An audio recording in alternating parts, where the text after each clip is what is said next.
So I'll share a little bit of a real story. Who knows this guy? Raise your hand if you know this guy. Not personally. Not personally. I mean, I would not advise to meet him personally. Well, it tends to break arms and throw people around. But anyway, when I was a kid, I was fascinated by this guy, Steven Seagal, right? So I saw all the movies. And all the movies of Steven Seagal were about fighting. It was just always fighting. And when I first learned about Agile, and I went into the organization, the perspective that I had to introduce Agile was exactly continuing the same thing, just fighting. So I just continue fighting the organization, just throwing everyone around me so that we can implement this thing called Agile and be successful. Raise your hand if you fight your organization to be successful in Agile. Raise your hand if you fight it. Yes. I feel your pain.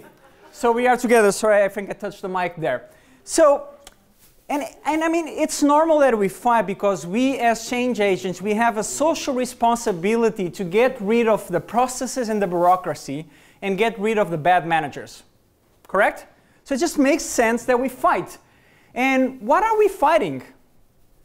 What are we fighting? You can communicate by it. So if we go into organization and we fight, what are we fighting? Sorry? Mindsets. All right. What else? Values. So we want the values to be respected. So if they are not respected, what does it mean that we are fighting? We want to change. Right. So when I read this book, raise your hand if you read this book. Like, okay. Raise your hand if you read 100% of the book. All right. If you just flick through, okay, all right. So that's a bit more realistic. So in this book, Mike talks about resistance, right? And he says about how can we, when we go into organizations and we introduce Agile, how can we overcome a resistance? And in the book, he's very specific about where resistance comes from. He says that resistance comes from specific individuals in the organization. So we try to bring something new, and the people in the organization resist to that change. That's what he basically says. And if you look deeper to what we resist or what people resist, I mean, they resist to the me, the ego, the bonuses, the big salaries, the bunch of people that I've been managing for the past 20 years, and I don't want to let go of that and all of these things. That's the big challenge. So from this fighting perspective in Barcelona, in the meanwhile, this is a real story, right? So in one of my past companies, we were trying to hire a Scrum Master, right? And actually, we weren't doing too well. So if you look here at the data, like posted 24 days ago, 22 applicants, and posted 129 days, 0 applicants. So you're really not doing very well in terms of getting the audience for Scrum Masters. And if you look at the competition, I mean, the competition is brutal. Like King, in 14 days, they get 70 applicants, right? So we got to fix this. You know, we are Agile, right? So we got to fix this. So what we do, we start a revolution, right? We start the fighting. We start fighting against the organization. And what we do is that we make up a fake company in LinkedIn.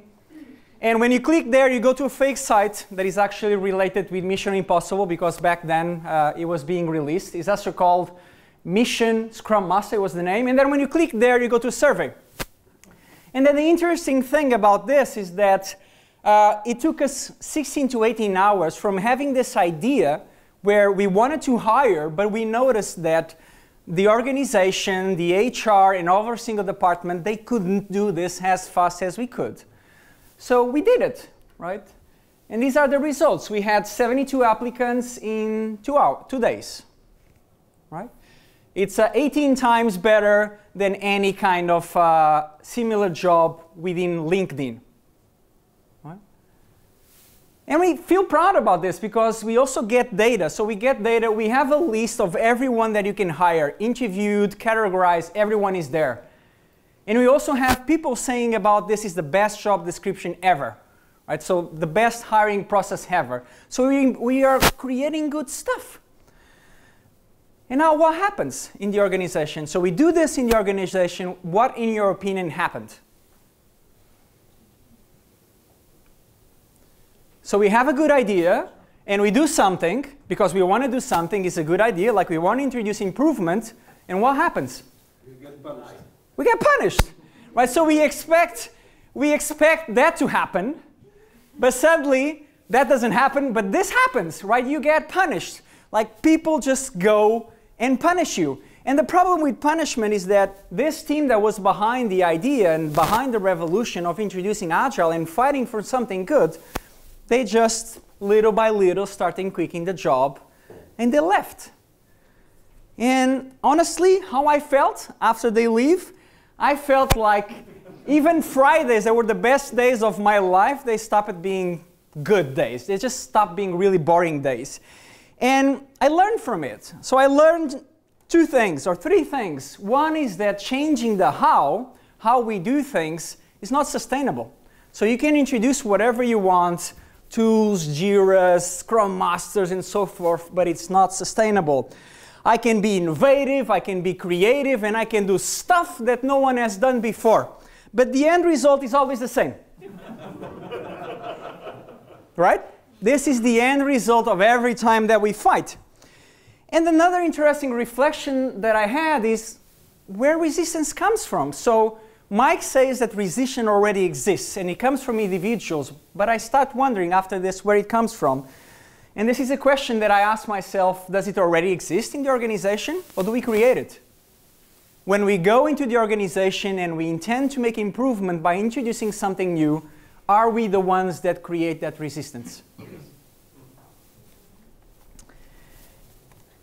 And we too tend to resist what already is there. Like when I go in corridors in organizations, everyone is speaking bad about leadership. Leadership is not supporting, they're not investing, there's bad management and so forth. The tools are terrible, the tools don't allow us to do anything. So we actually go into an organization and we resist what is already there. We start saying that everything that they have done is bad.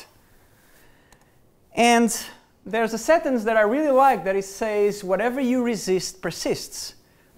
So if you go into an organization and you resist what is already there, even if you're coming from a good intention to introduce improvement, you're going to create resistance. And that's where the challenge comes. The challenge wasn't there before. The challenge exists when we arrive to the organization with good intentions. At least that's my perspective and the one that I like it to bring.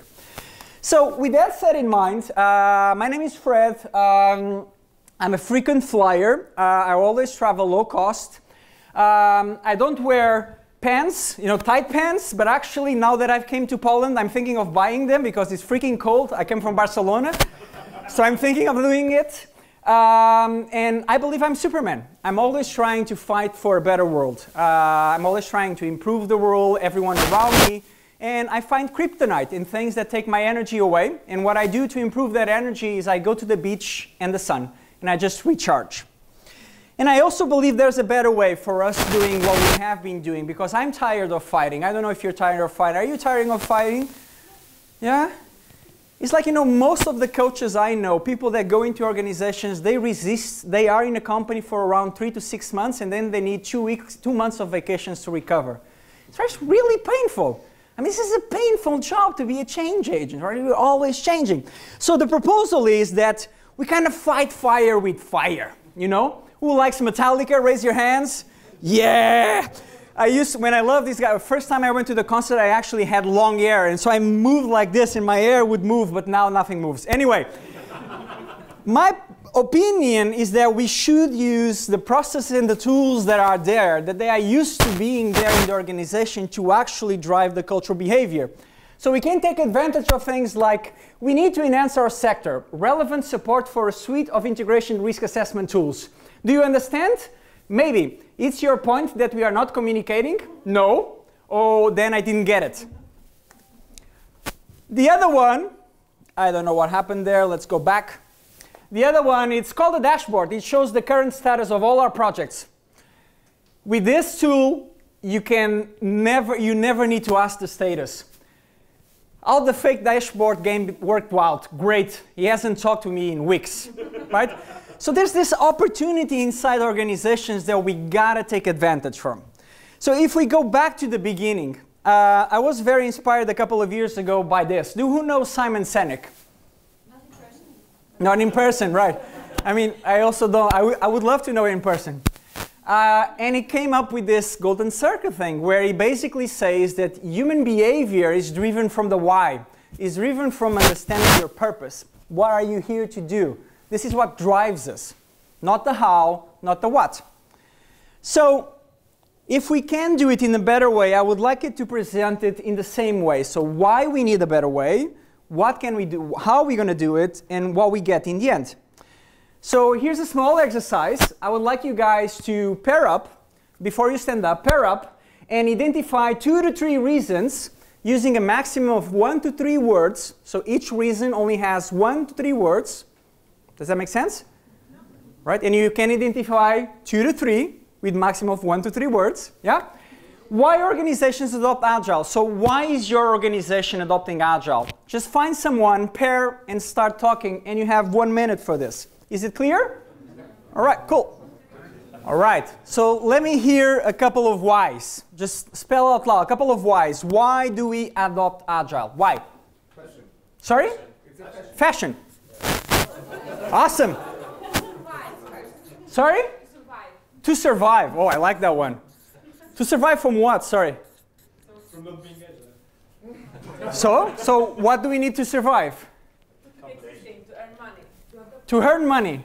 So we adopt Agile to earn money? I'm just asking. Yes? Should I put it here to earn money? All right. More reasons. To be effective. Sorry? Effective. To be effective. What else? To attract better people. To attract talent? Yeah. Yeah? Attract talent. Okay? Attract whatever right here is true. So all right. Meet deadlines. I'm just going to write meet that. Well, just one more reason. Just one more why. Sorry? Well, just one? It's fun. It's fun. All right. It's fun. It's cheaper. All right. It's more human. It's more human? Yeah. The way of working. Okay. More human. That's okay. So if we really look inside our organizations, and from a customer point of view, we look at what they are saying about us, we will find these kind of messages that you see here. Like our user interfaces, they're crap. We are too slow to respond, either by the phone or our system or our servers, whatever, everything is slow. This one is my favorite. It has a lot of good qualities, but just lacks the basic needs. You know, you're creating a lot of stuff, but you're not creating what I need. Customer service has no idea about the product. And I'm totally unhappy with the system. So, I mean, I've looked at NPS and comments for many companies, and this is usually like the 5 top that I usually see in the comments. And this is from the customer point of view. High price. Sorry? High price is always there. So it's like our products yeah, it's just not working. So that's from the customer point of view why we need Agile. But if we look from the competition point of view, I know you guys don't use WhatsApp in Poland. Is it true? Like, who uses WhatsApp here? Oh, a couple, okay. So I heard some of you couldn't use, but anyway, the reason is also from a competition point of view. Like, we are not anymore in the industrial age. We are in ages where people go into a garage, and after a couple of days, they come up with an idea, and then they implemented this idea. And 5 years after, bam! You know, they beat, in this case, WhatsApp beats one of the biggest massive telecom companies in the world in a segment, in a market segment that the telecom thought it was completely under their control. And this is what happens, and this is why we also need Agile. Because the next company is working on your idea in Berlin, in Portugal, in Spain, in Poland, whatever it is, in a garage, and you better be ready for it. Because if you're not, you're going to be caught. And an interesting thing is the value per employee. So these companies that are creating garages, they are like worth 300 times the value of the current companies. And when I present this to leaders and senior executives, they go like, yeah, but they don't have our resources, they don't have our money.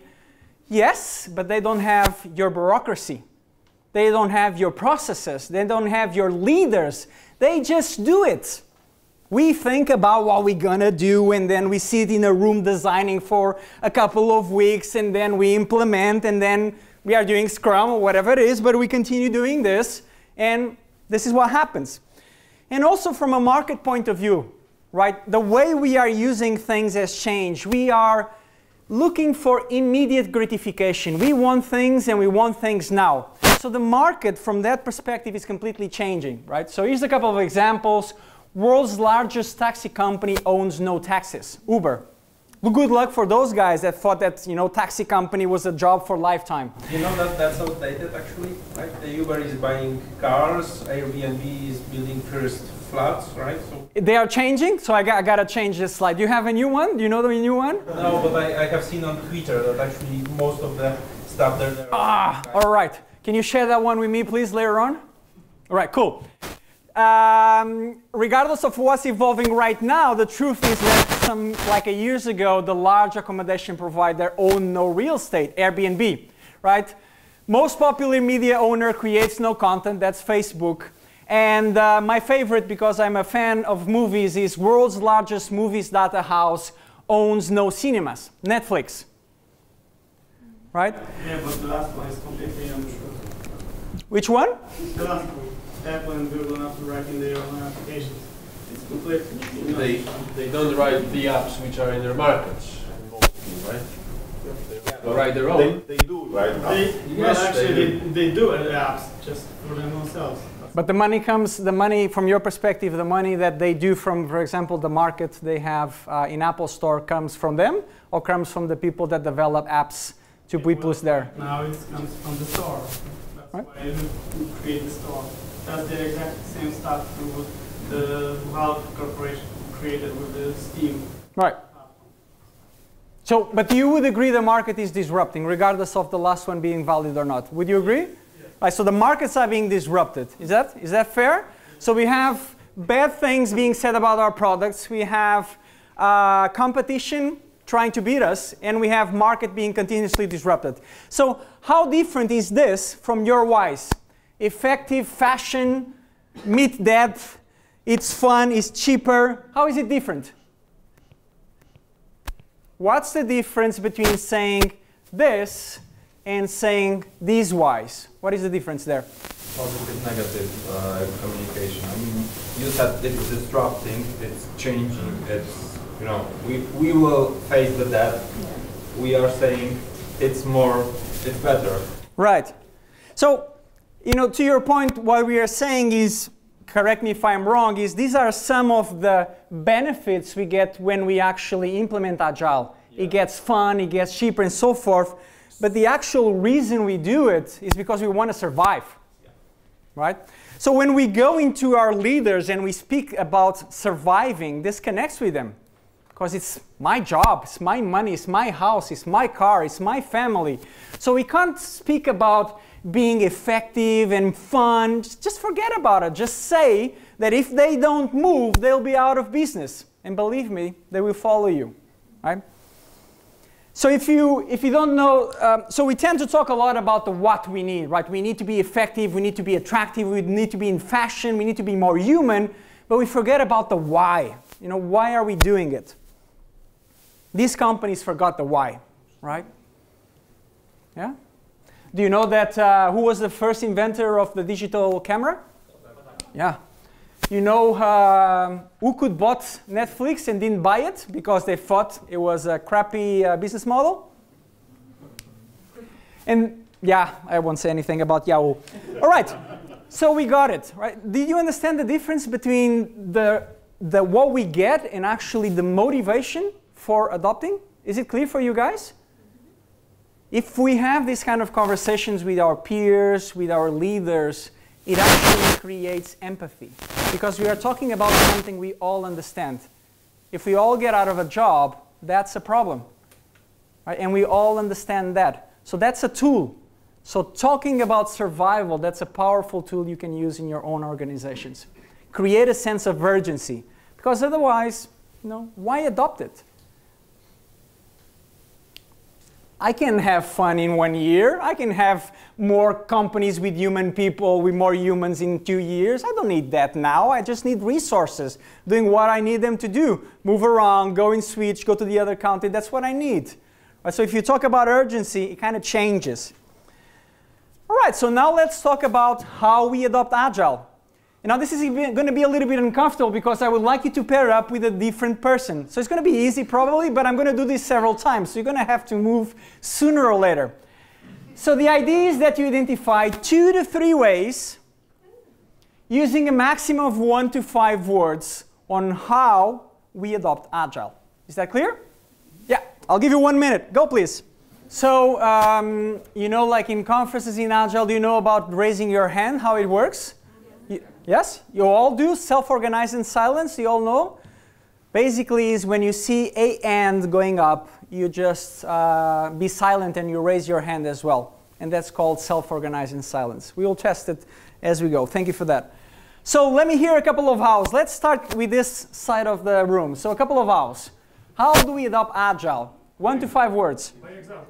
By example. Can you explain a little bit? Can you give an example?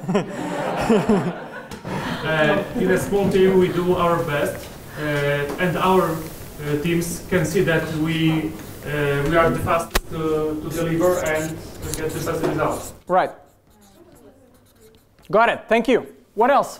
With common understanding of purpose. Common understanding of purpose. Where do you work? Does that exist?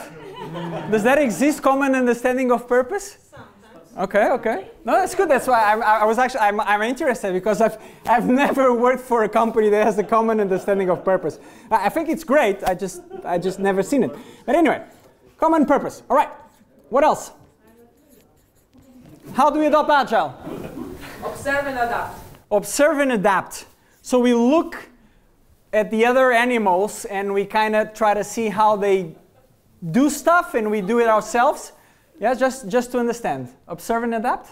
So observe how things are working and you have to figure out what works, what doesn't, and then you are changing. Okay. So it's more like experimenting. All right. Experimentation. Okay. All right. What else? Understand the needs. Understand the needs. Ooh. Of the behavior of the people, like who are working in a particular way and just proposing something different. So if I understood correctly, you're talking about understanding the needs of the people that are working so that we can find the thing that works best for them. Yeah, I mean, or actually proposing something different. If it's, for instance, the need doesn't match the goal of the project, right. For instance, is in fire already, yeah? So meet the purpose and the needs. So we look at the organization and we see what meets the needs and we try to build something from that. All right, one more how. Hire experts like agile coaches or scrum masters. Hire what, sorry? Hire experts, hire experts. All right, thank you. So we hire experts. And the question is right now, is it what or is it how? It's how. So how? Use tools, it's what in fact, right? Is it? Okay. So, like, why is why you're doing it, how is how you do it, and what is what you get? So what is the final end result? Okay. So like a tool could be like, for example, Jiras and rallies and whatever, they could be a way how. Training people, for example, could be another way how. Okay, no. Right? Let's put here tools, training. All right. And this actually is being how organizations have been adopting Agile. And looking at these organizations, I always see the same patterns, right? Scrum Masters, just go to a 2-day training, you learn all about it, and you start doing Scrum, right? That's it, right? And by the way, you don't have to do it 100% of the time, just do 10 to 20%. Yeah, got it? Product owners, same thing. They were BAs in the past, but now they just turned to product owners, which is fantastic because in the same team you may have a little bit of both. You have retrospectives and nothing happens. I see a lot of times people doing retrospective and nothing happens. It's kind of frustrating because a couple of iterations after I'm going to be complaining about the same thing I was complaining in the past. So every time I'm doing this, I'm actually creating waste and I'm creating frustration in my own team because we are not following up on the things that we think can actually improve. Distribution is another factor that kind of affects a little bit because, I mean, you can do the same stuff that we can do here in the room if you're talking about Skype. You know, like, and Skype just drops and Zoom works. I don't know if you guys know Zoom, but anyway. And the result of that is quality just goes down. Quality just goes down. Because we are not focused in our teams in actually doing what we mean to do. And actually, if you look here, I mean, it doesn't see in the picture, but like, you have this separation between developers and the qualities and the UX. Everyone has their own specialty. It's like when the developers is done, it's like, I don't care, like, you know, testers are burning up, it's 2 days to the sprint. I'm just watching Facebook, enjoying the time, and the testers are like, oh my God, how do I do this? So this is like a pattern of adopting how, like that, sending people into trainings, experimenting, without teaching them something that is beneath and enables them to understand the purpose.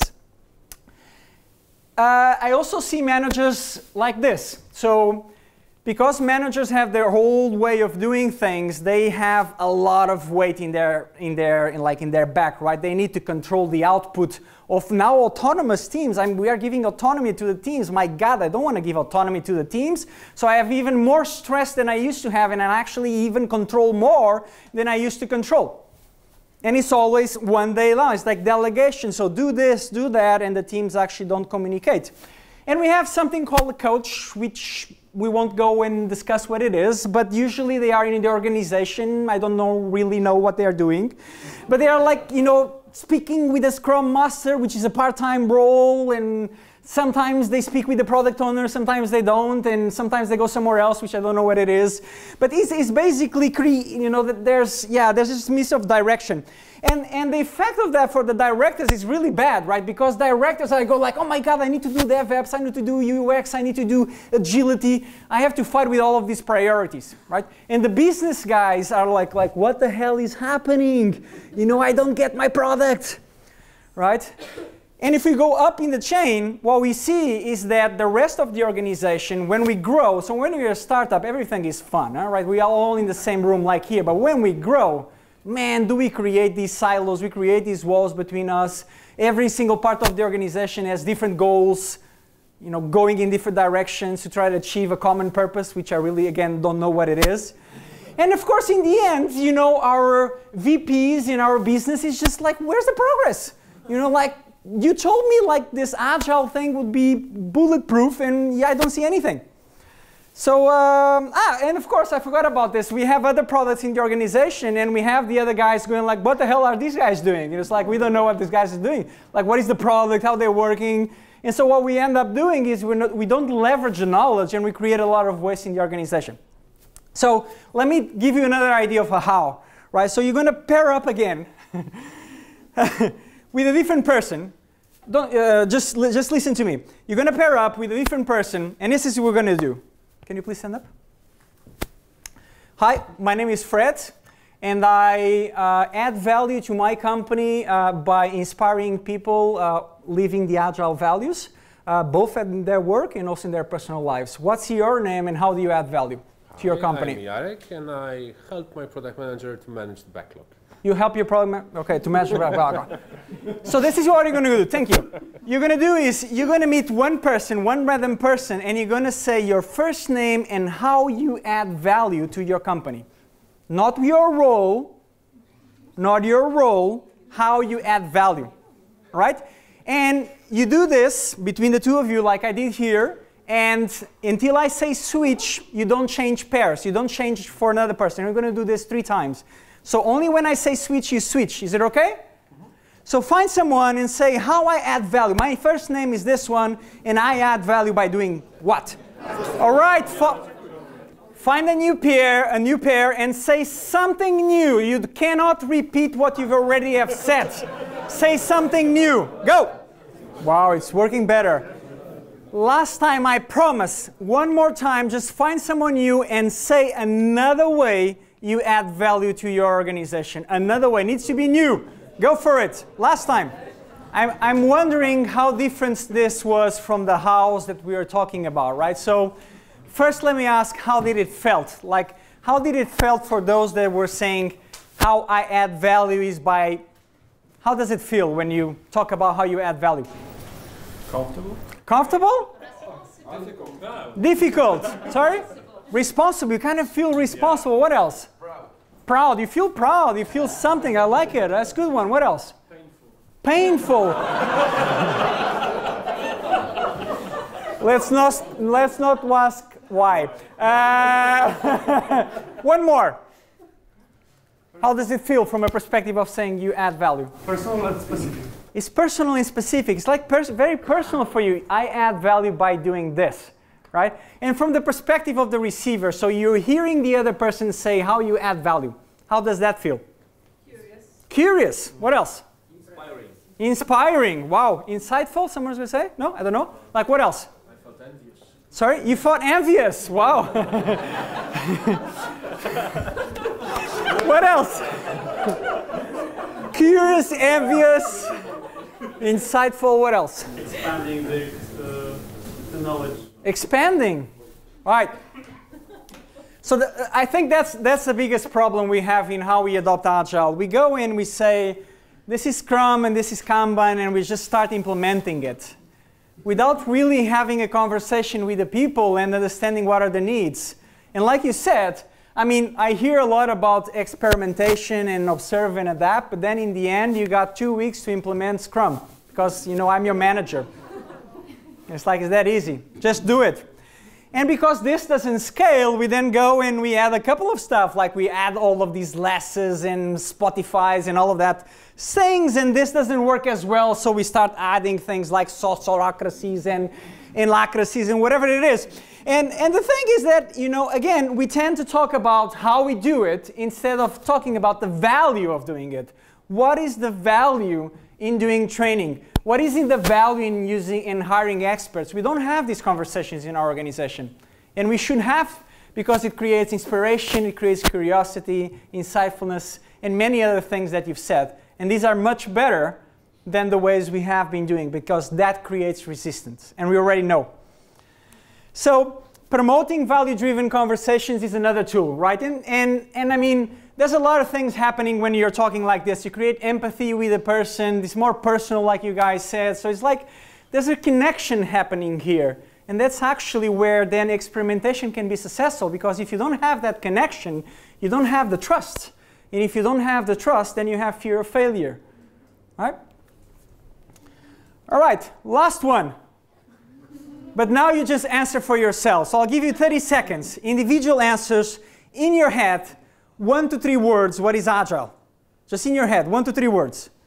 Go for it. I'll give you like 15 seconds actually, because I know you guys know this. What it is. What it is. 1 to 3 words. Everyone has it? Yes? All right, cool. Let's hear some. Let's start with this side. What is, by the way, I spoke with the organizing committee. If you say process, there's an electric thing connected to your chair and you get electric shock. Just that you know. What it is? Short feedback loops. Style of life. Style of life. Adjective.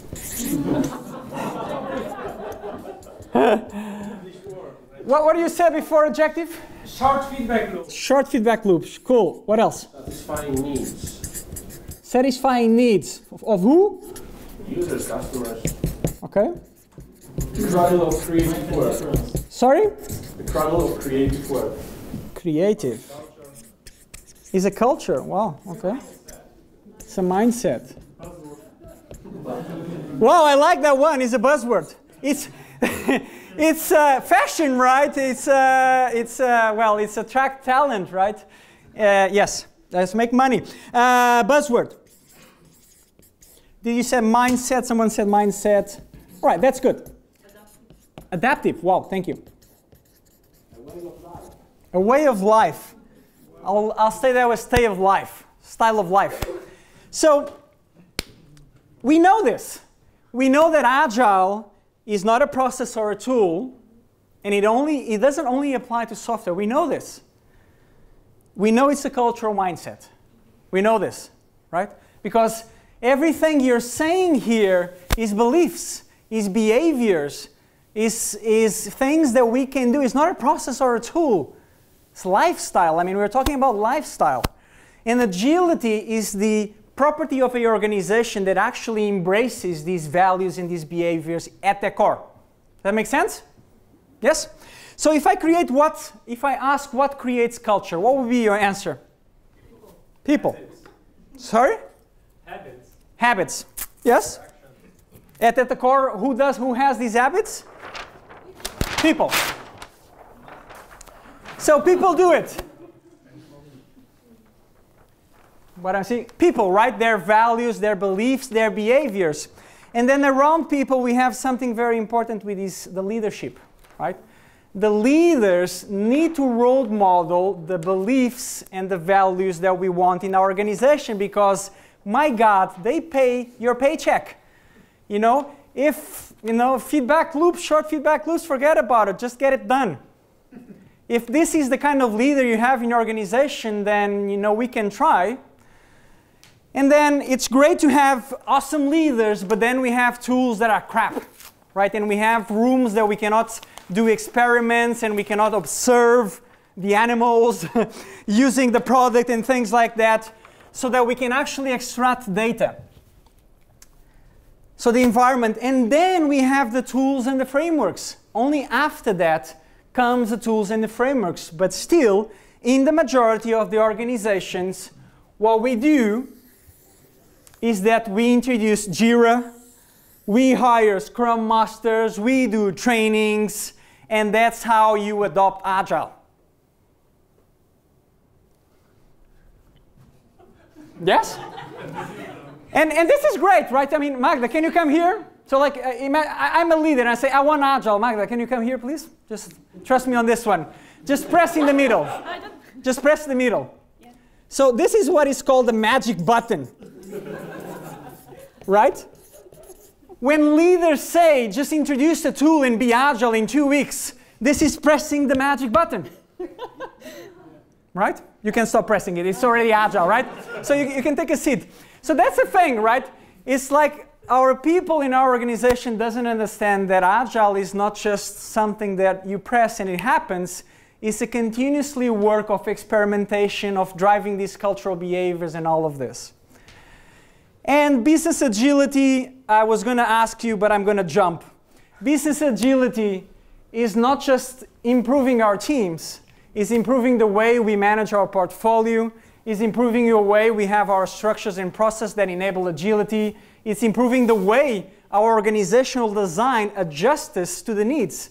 Because it is about the needs. It's not about Scrum or Kanban. It's about what we need to implement. Does that make sense? And if we go and look at every single organization that is adopting Agile, this is the value chain, and we all start here, right? Product development, bam. And then we go inside product development, and it's just because testing in UAT is a little bit strange, let's just start with these guys. And we start adopting Agile here. And actually, what is said is that all local optimizations lead to a sub-optimization of the full system. So you're talking about optimizing this part, but you're actually sub-optimizing the flow. Because you're starting here, and you're creating new words, new understandings, new ways of doing that the rest of the organization just doesn't follow. And this is how we adopt Agile. Right? All right. So here's a couple of ideas on how you can do it. So we already did 3 exercises that I believe are very important. I hope you got a chance to experiment. Usually when people say, I go to meetings or I meet people and people will say, well, we are Agile. You're like, why are you Agile? We are Agile because we do stand-ups. All right, what do you do in the stand-ups? So like, we tell each other what we're doing. And what's the value of that? Yeah, just getting informed. Okay. We're agile because we have a backlog. What is in the backlog? User stories. Everything is a user story? Yeah, everything is a user story. So it's like you cannot say you're agile unless you have high employee satisfaction, deliver business value every single time. You have an iterative approach to product development that introduces functionality incrementally, short feedback loops to the point of someone else, visibility in every single thing that you're doing. You're adaptable, like one of you guys also said, adaptive, and you're actually able to predict because you have visibility on the things that are happening. And because you have all of the above, you are able to control risk. This is agile. If you're not doing any of this, then there's nothing agile about us as an organization. Nothing.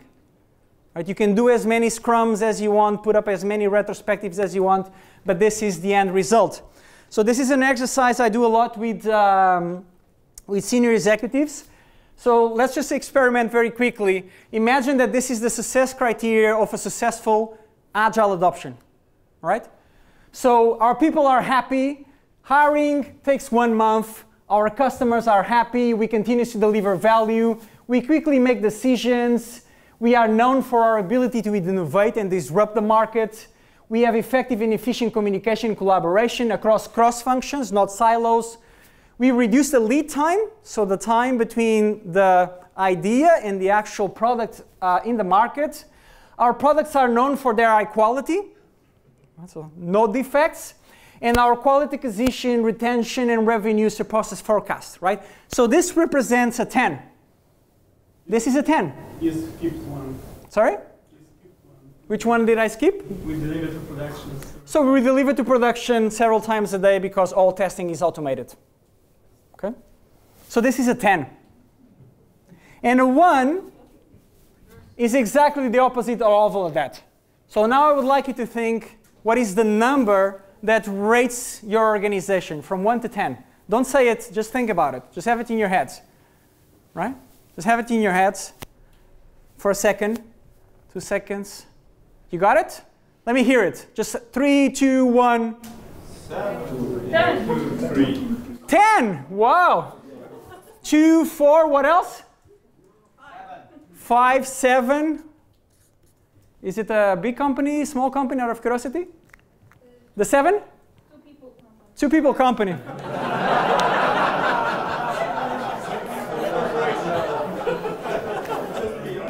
All right, let's be realistic here, right? So, doesn't matter. Every time I do this exercise with senior leaders, the average is always between 2 and 4. And that's an opportunity to ask, what do you want to do about this? Because you've been pressing the magic button, and it hasn't happened yet. You've been doing it for 3 to 5 years, and you haven't get it. So this is a really cool exercise if you want to try it out. The other tool that I would like to propose you guys is what is called improvement backlogs. This comes from SAFe, modified. But basically, the idea is that the Scrum Master is actually at 100%. Is a job, is not just a role you play. He or she owns a backlog of all the improvement actions that come from retrospectives, that come from communities of practice, from discussions, and they own this. And this is a list of everything we can do as a team to improve. Right? So that we don't have waste after every single retrospective. Does that make sense? And the interesting part about this is that not all things that are here can actually be done by the team. The team needs help from management. So management also needs an improvement backlog. Now we're talking, right? Management needs an improvement backlog. So the management has an improvement backlog, but not always these guys are able to solve everything. So we need an improvement backlog for the product. And we need an improvement backlog for the portfolio. Right? Now we are talking because we are always asking these guys to improve. We never ask these guys or those guys to improve. Every single thing that we do in the teams is decided here. There's no agility here. Absolutely. Budget is fixed, cost is fixed, time is fixed. There's no agile. There's no flexibility. So we gotta bring this level of awareness. So here's an example of a team improvement backlog, just things that come out from your retro, like celebrate art at the end of the sprints. Product improvement backlog could be like doing a training for product owners or train marketing team on agile values, look for external coaches. And then at portfolio level could be something like, let's do a self-assessment. I'll explain what that is, to program Y and Z, and review the budget for each program at the end of the quarter. That would be great, right? Because companies tend to predict the budget for a full year. I don't know if it happens in your company. It happens in all the companies I've worked. Does it happen in your companies? Yeah, like a full year prediction, like, yeah, I'm going to predict exactly what's going to happen. So the interesting thing about this is how it actually drives behaviors, right? So the other tool that I wanted to introduce to you is not called improvement backlogs. It's called, let's do a real-time edit. It's called self-assessments. Have you guys done self-assessments? So health checks like the Spotify health check, things like that? Yeah?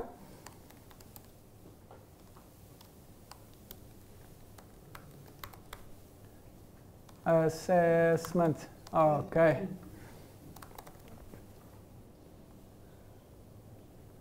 Right, so basically, we have this structure, we have this tool that enables us to record every single thing. Now we need to know where we are at a team level and at a program level and also at a portfolio. So we self-assess how the teams are doing. Every single idea goes into their backlog or goes into that backlog because the teams can't do it by themselves. They don't have autonomy, or goes into the product backlog. And you also have an assessment at the level of the portfolio so that we know how the portfolio is doing. Now the interesting thing about self-assessment is not an audit. It's not like someone external coming here and saying this is how you're doing. It's about giving the team the tool and the ability to assess themselves, which is quite different from someone else assessing you, right? And the same happens here, right? That these guys have to assess themselves. The portfolio has to assess themselves. Are we creating the right environment for agility to happen at a team level? These are the kind of things that we need to have.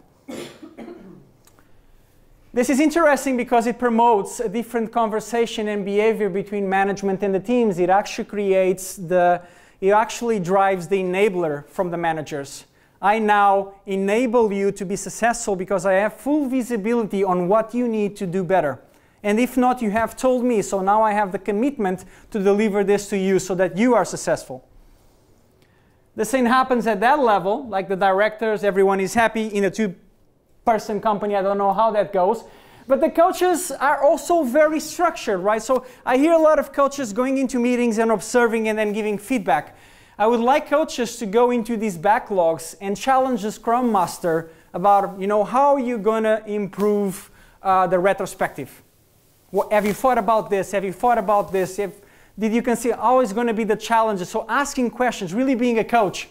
And then also speaking with this guy and that ones through the improvement backlog. This actually is a very structural approach to the conversations. Last but not least, it is important to say that these guys own, it's a collective ownership, which is something we don't have when we work in silos. So it's everyone owns those backlogs. Does that make some sense? Yeah? And of course, those guys work all together. And this is the business, of course, and the executive VPs, they're all happy. The self-assessments are behavioral driven, are not practice driven. So most of the self-assessments I know of, they are based on, are you doing stand-ups? Are you doing retrospectives? Do you have a product owner? Do you have an acceptance criteria? It's not about that. It's about how we are doing from a product ownership point of view.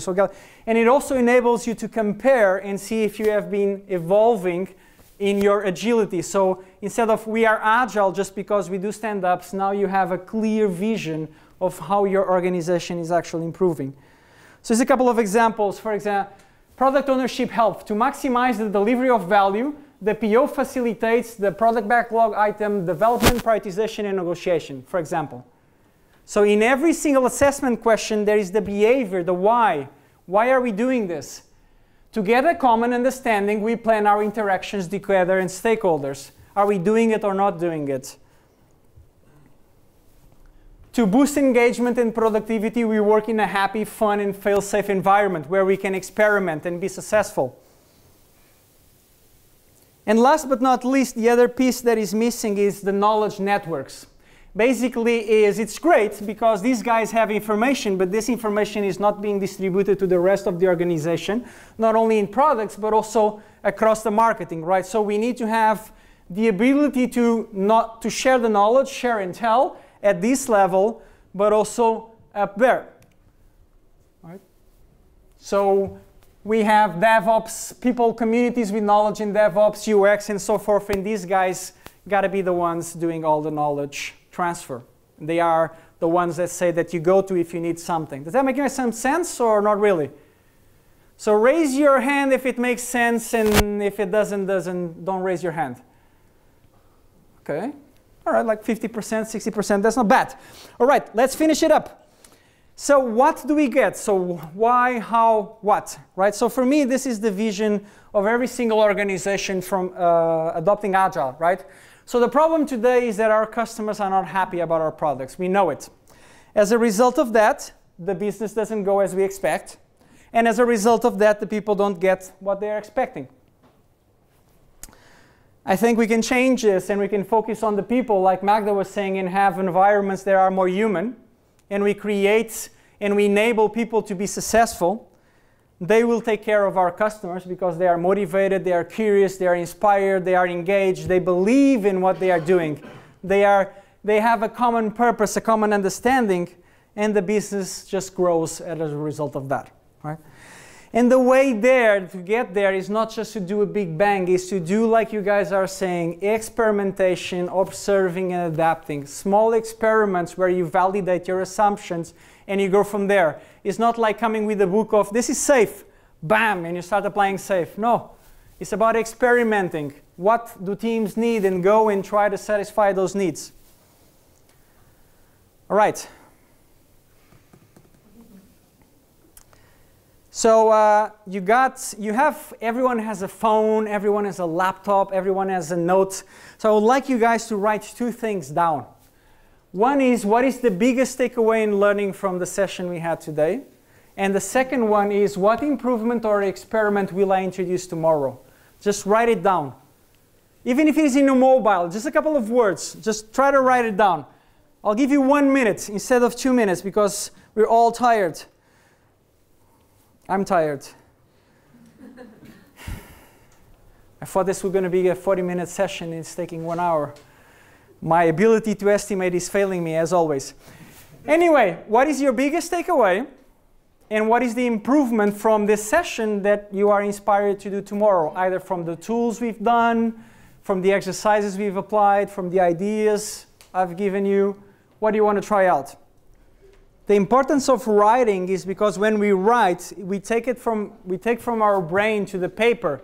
That actually creates a physical connection with the learning. Otherwise, it's just a memory that tends to disappear. That's why I'm asking you guys to try to run. What is your biggest takeaway in learning? Even if it is Fred never come back to Warsaw, that's okay. Just write there. And then what improvement you're going to do tomorrow, speak with the organization committee, never invite Fred again. Doesn't matter. What can you improve tomorrow? 10 seconds.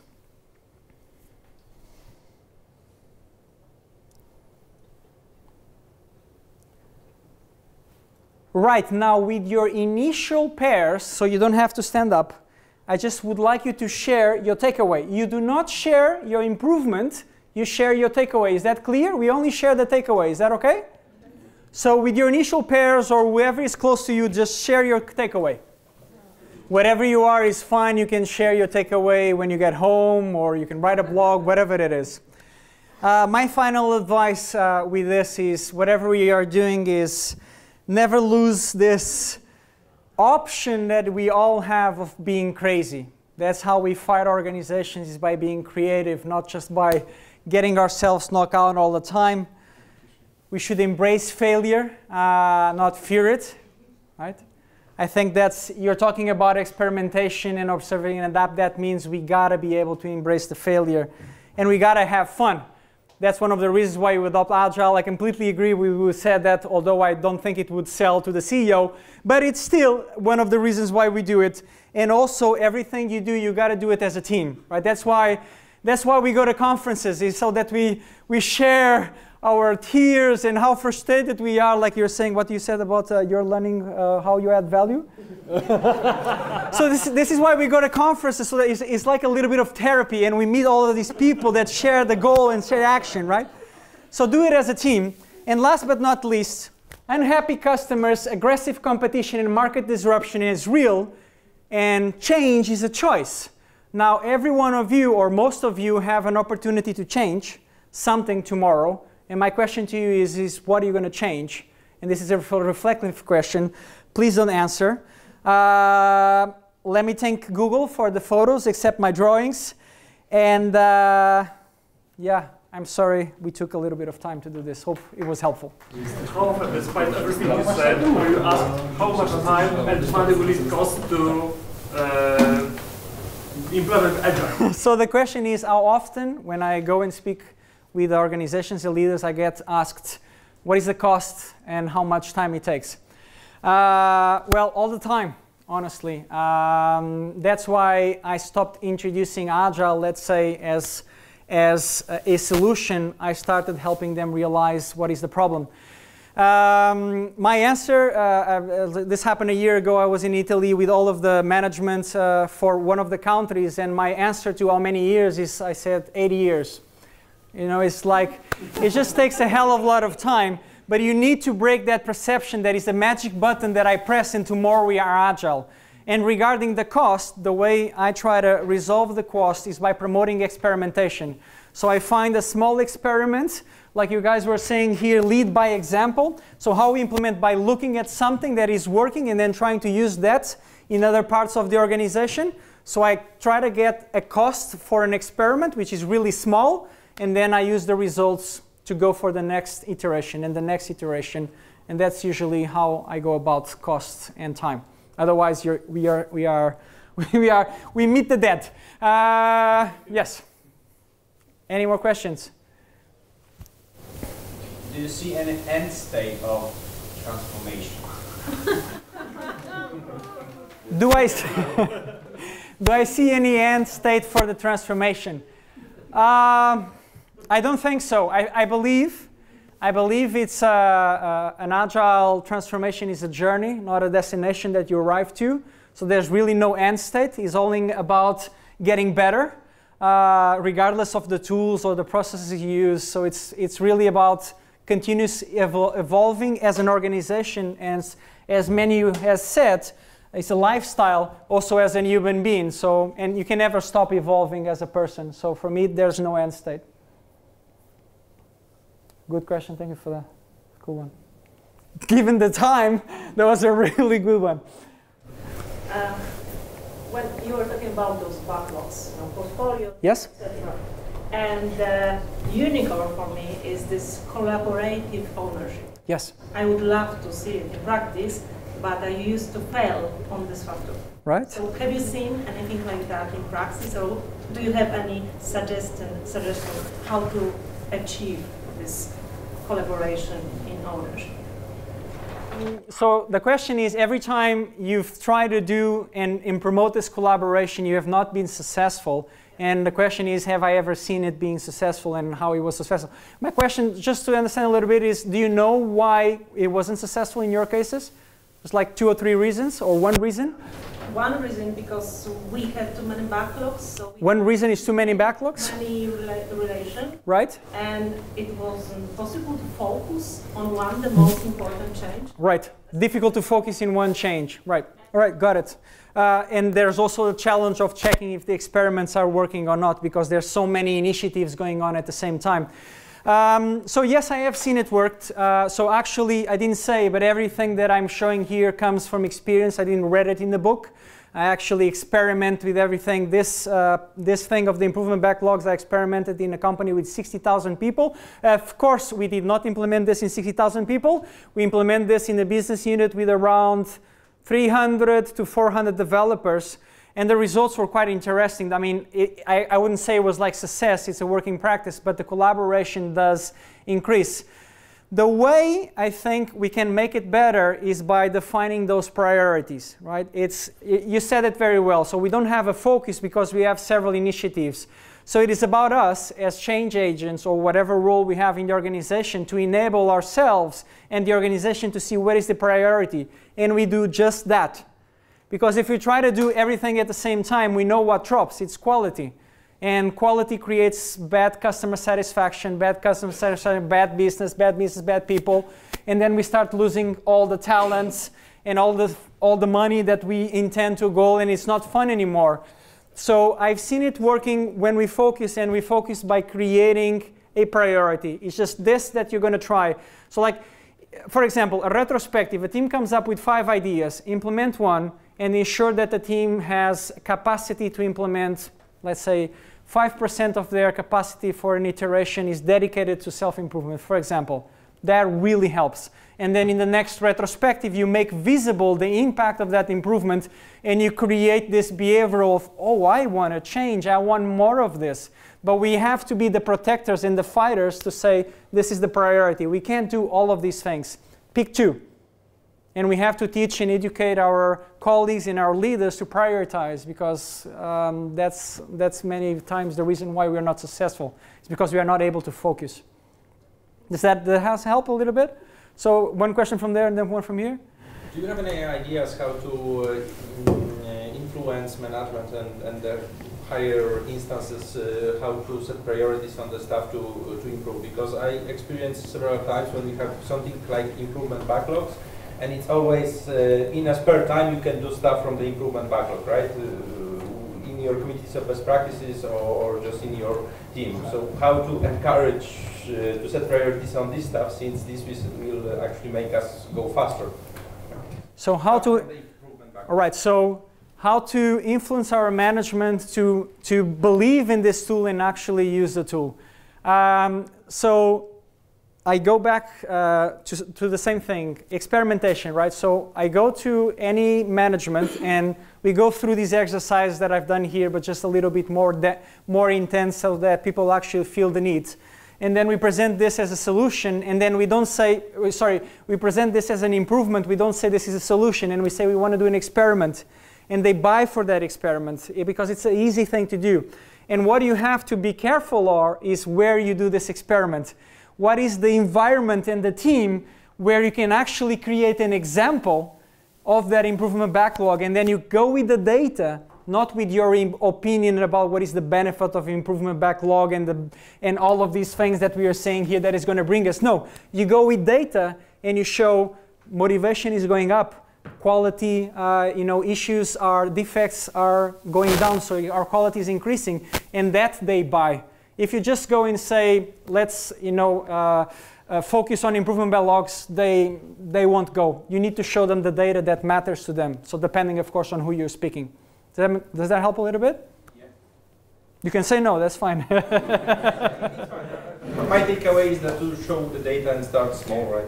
Yes, it's basically start small and show the data, and then increment, and then increment. It's literally walk the talk, basically. We talk a lot about this. It's about walking also our own talk. I believe you answered my question partially with that one. Okay, I already answer the question, yes? Can we propose our management something like sprint for the backlog improvements? So can we propose our management like a sprint? Like sprint, yes, to adapt this backlog into life. So if I understand correctly, my answer is yes, because they love, so the question is if we can propose to our leaders to use sprints in order to use these improvement backlogs.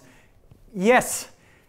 So for me, what I understand about sprint is about a time box, a period of time. And that for me is where experimentation happens. So when you do scientific experimentations, they have to run in a period of time, and management likes that. If you go and say that you don't know when this is going to end, you have a problem. But if you go and say in 3 months we will show you some data, they buy it. I have no doubts, they buy it. And then of course, again, you have to work with your teams and your peers and everyone to make sure that that data is the data you want, right? Because otherwise you have a problem in 3 months. You get the time, but then you either have more data or the time hands.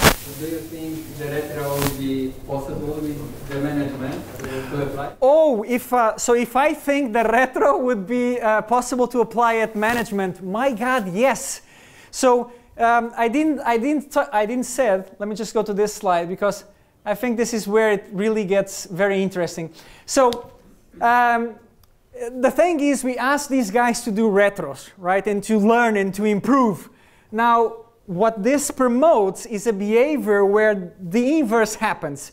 So every single quarter, you gotta do a retro and find out how you're doing from a product perspective or from a portfolio perspective. And whatever is the result of that retrospective, you feed it into the respective improvement backlogs. And that's something they definitely buy into because they see the value.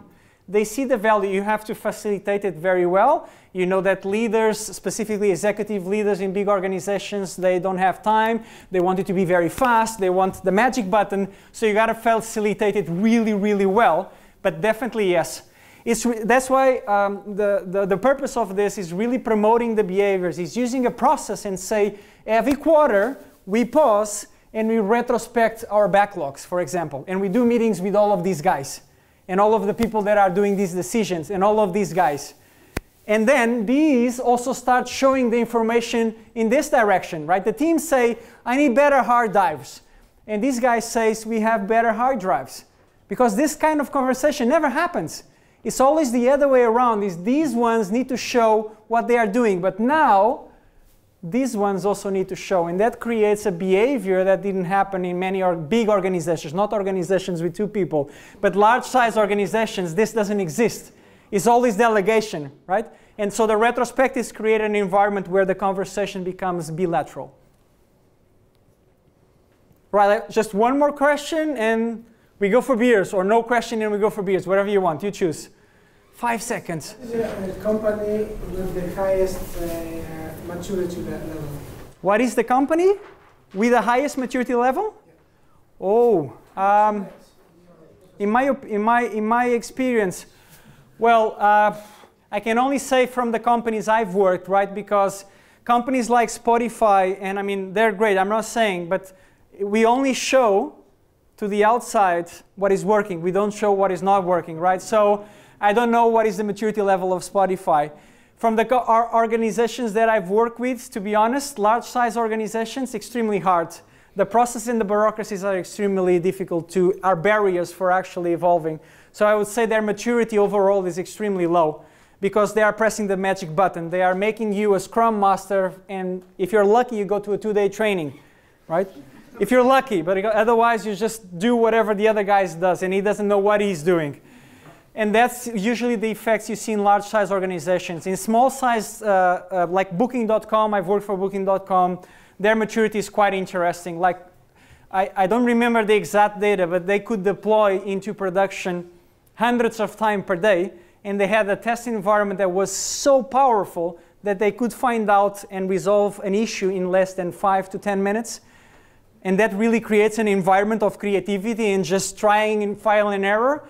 So that's a high level of maturity, but that's as much as I have seen, honestly. Personally, I haven't seen anything else. I don't know if you guys have seen something. If you have, let me know. I would love to know that company and observe, like go into their habitat and try to find out what they are doing, because maybe they are something that we can bring to organizations. But I think the message is, in my opinion, is every organization is different. That's why I don't believe in going with the safe book or the less book and just putting. It's about understanding the needs of your organization and what works for you. If you remember that the end result is to create happiness in the organization, people that are happy, it doesn't matter if you're using less, safe, Scrum, Kanban, this is just a means to an end, is not the end itself, right? So just do whatever works for your organization.